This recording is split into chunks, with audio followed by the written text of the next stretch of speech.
All right, so here with Jordan Tidey, Director of Economic Development for the County of Grande Prairie #1.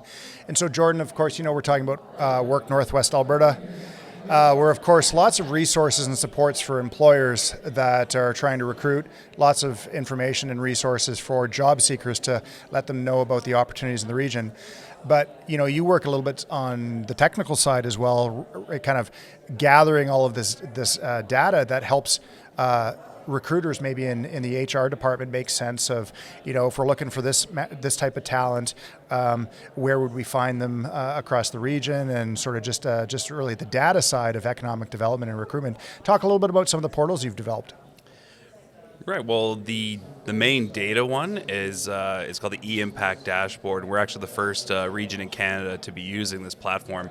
It takes data from a platform called Lightcast, and one of the things I really like about Lightcast is it does projections on existing data. So one of the challenges we all run into in Canada is because of those years between censuses, particularly in rural areas like ours, we don't tend to have really great information at any given time. You're kind of dealing with this lagging data problem. Exactly. So you're having to find information that's not always available. And so typically the census, like large cities, will typically have really good information, but when it comes to the rest of us, it's harder to pull that together. So what Lightcast does is they take the census data and they run projections onto it. So currently they're running projections out to 2031, and they break that down all the way down to the, I believe it's the 6-digit NAICS code. So those are the North American Industry Classifications, and as well as the NOC codes. So those are the occupation codes. And so that allows us to see, based on our region and also across Canada, where are those jobs expected to grow. And that really helped us when we were working on building these tools and identifying which sectors and which occupations we wanted to focus on. We wanted to focus on those occupations that have a lot of growth in our region specifically, but that also are jobs that will have a higher economic impact to the region. So specific occupations that enable industries to expand and also earn high wages and can produce that economic spinoff. So it's something like and I heard you talking about this the other day, and best explanation of NAICS codes I've ever heard. And I believe you were saying something of the NAICS codes at the higher level, the 2-level mark. When you recruit at that level, they may have a spillover where 4 jobs at that level may create a halo of opportunity that has allowed that firm to expand because of this higher level sort of technical talent, and it's maybe had 4 or 5, 6, 10 downstream jobs that came along with it.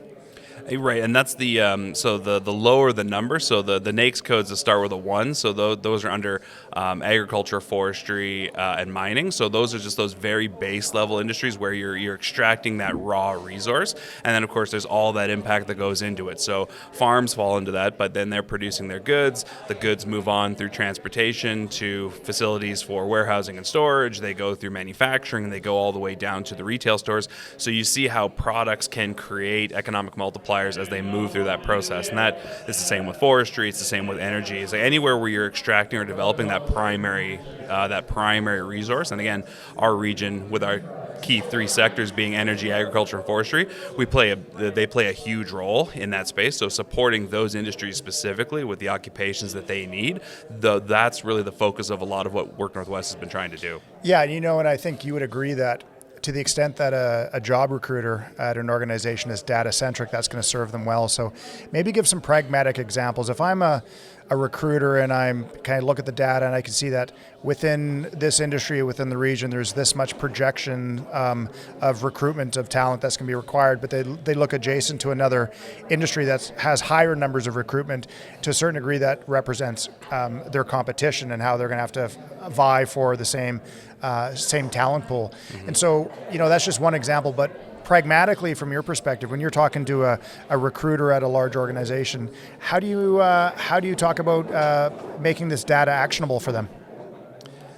It's a good question.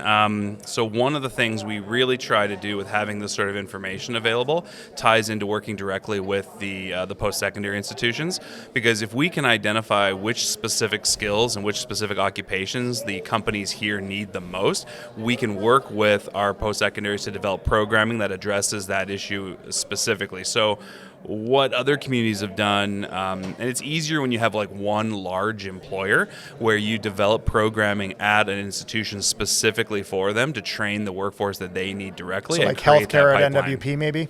Absolutely. So that's a great example. Lots of gaming companies have done it. So Ubisoft, when they first moved into Winnipeg, they developed specific programming at the University of Manitoba to run folks through. So they're just developing that talent pipeline and sort of building it from scratch. The other way we sort of look at that data is not just which areas need that data, but need those jobs, but where those jobs are already clustered. So that helps in terms of identifying which cities or which regions we should be focusing on to recruit those folks in, Yep. And sort of identifying why they would consider that. So one of the great things about the data, it also provides that median wage data as well. So if you have a cluster of folks who work in a specific industry, but they're getting paid far less in a particular city, and maybe that city has a higher cost of living, you can use that information to target your recruitment. So you'll be getting that information in front of the right people who would be interested in potentially making that move. Yeah, and as you know, we've been creating a lot of resources for employers. Work NW Alberta has been creating a lot of resources that employers can use when they're recruiting. And these slide decks are filled with lots of objective data about median wage or about population growth or all of this sort of stuff. And a lot of that really comes from these data portals that you and your team help to wrangle. So I guess what would be your message to a recruiter in the region that's trying to hire, 10, 15, 40 jobs over the next 2 years? How should they dig into the data? Well, I really hope they connect with us directly, and then we can get your team to work on a recruitment package specifically for them, utilizing that data. I feel like that would be an awesome way of doing it, to work with us directly. But just taking a look at the information, seeing which skill sets are being the most requested, because one of the cool things that's in there is not just projections to the Lightcast data on who's going to be out there, but there's also a job posting aggregator and scraper.